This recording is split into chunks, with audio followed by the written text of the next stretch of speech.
కాకినాడ జిల్లా పెదపూడి మండలం గొల్లల మామిడాడ కోదండ రామాలయంలో కళ్యాణ ఏర్పాట్లు జరుగుతున్నాయి. తూర్పు భద్రాద్రిగా విరాజిల్లుతున్న ఈ ఆలయాన్ని గోపురాల మామిడాడగా పిలుస్తారు.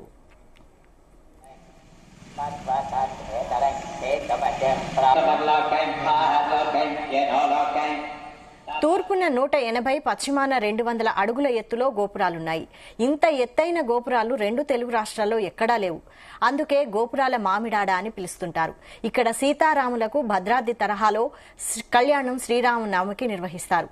ఆదివారం భారీ ఎత్తున కళ్యాణం నిర్వహించేందుకు ఏర్పాట్లు పూర్తి చేశారు.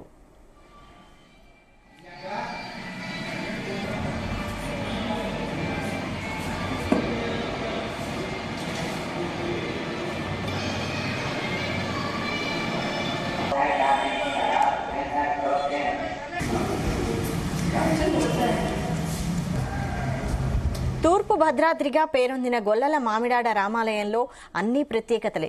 శ్రీరామనవమి కళ్యాణం రోజు స్వామివారి అక్షంతలు శిరస్సును ధరిస్తే వివాహమై పిల్లలు పుట్టని వారికి పిల్లలు కలుగుతారని నమ్మకం. అలా పిల్లలు పుట్టిన తర్వాత ఆ పిల్లలను తీసుకొచ్చి శ్రీరామచంద్రమూర్తికి తిరిగి కొంత సొమ్ము స్వామివారికి ఇచ్చి ఆ పిల్లల్ని వారే కొనుగోలు చేసుకుని తీసుకెళ్తారు. దీనివల్ల సీతారాముల వారి సంతానాన్ని తాము కలిగినట్లు అనుభూతి పొందుతారు. 1889 నుంచి ఈ సాంప్రదాయం కొనసాగుతోంది.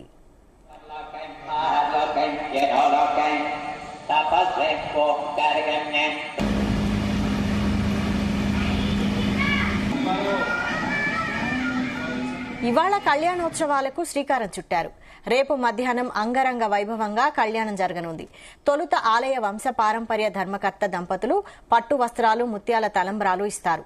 అనంతరం జిల్లా కలెక్టర్, ఎస్పీ తలంబ్రాలు తీసుకొస్తారు. 1,00,000 మంది భక్తులు వస్తారని అంచనా వేసి ఆ మేరకు ఏర్పాట్లు చేశారు. తూర్పుగోదావరి జిల్లా కాకినాడ కాబట్టి కాకినాడ జిల్లా పెదపూడి మండలంలోని గొల్లల మామిడాడ కోదండరామ క్షేత్రం అండి.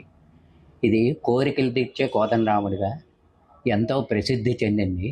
మనసులో ఏ కోరికలు ఉన్నా కూడా స్వామికి విన్నవించుకుంటే ఆ తీరుతున్నాయి. అలాగే సంతాన విషయం అయినా, వివాహ విషయం అయినా సరే స్వామివారి అనుగ్రహంతో వాళ్ళు కోరుకుంటున్నట్టుగానే వారికి సకల కార్యక్రమాలు కూడా దిగ్విజయంగా జరుగుతున్నాయి.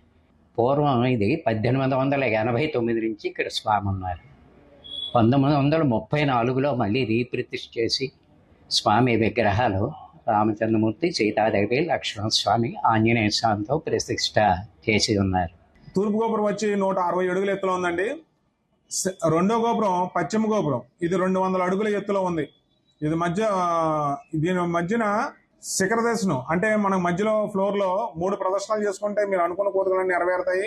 స్వామివారి కింద దర్శనం చేసుకుని మీరు పైకి ఎక్కాలండి. అద్దాల మందిరం ఉంది.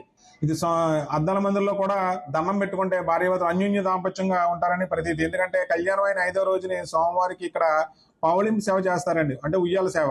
అక్కడ 5వ రోజుని మీరు స్వామివారికి ఉయ్యాల సేవ చేయడం జరుగుతుంది. అక్కడ మీరు 5వ తారీఖు నుంచి స్వామివారికి ఉత్సవాలు స్టార్ట్ అవుతాయండి. 6వ తారీఖుని శ్రీరామనవమి, 11వ తారీఖు కల్లా ఇవన్నీ కంప్లీట్ అవ్వడం జరుగుతుందండి.